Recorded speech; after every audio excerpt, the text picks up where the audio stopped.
Nicolo Schiro was a prominent figure in the early days of organized crime in New York City.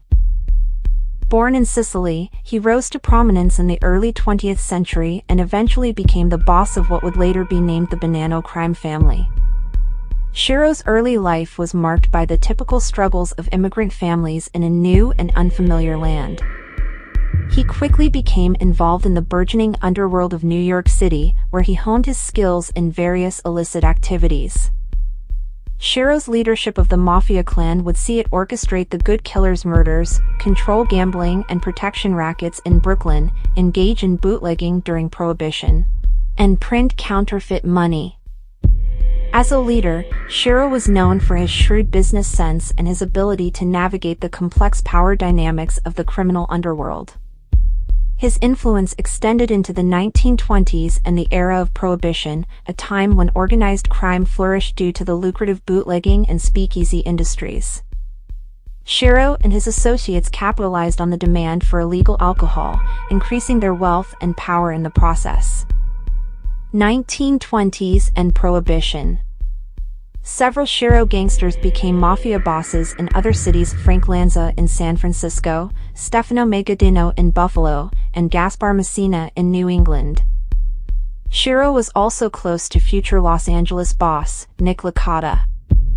In April 1921, Schiro admitted Nicola Gentile into his gang in order to protect Gentile from Capo dei Capi Salvatore D'Aquila as a show of Schiro's independence from D'Aquila.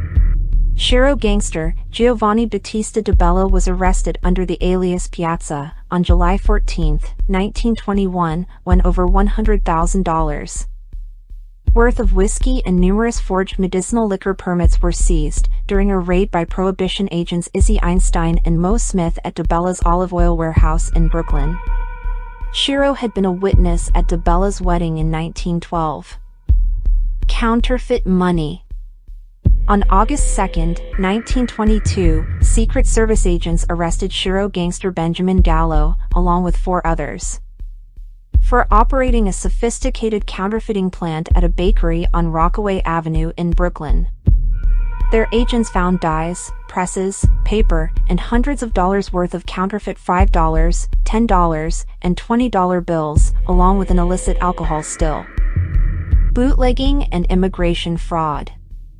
Future boss Joseph Bonanno illegally immigrated to the U.S. during the mid-1920s, soon joining the Schiro gang as a protege of Salvatore Maranzano, in his autobiography.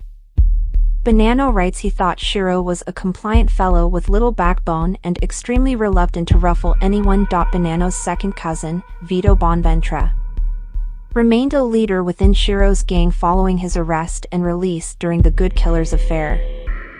During Prohibition, Bonventre developed a widespread bootlegging operation with Bonanno recalling next to Schiro, Bonventre was probably the most wealthy of the crime family.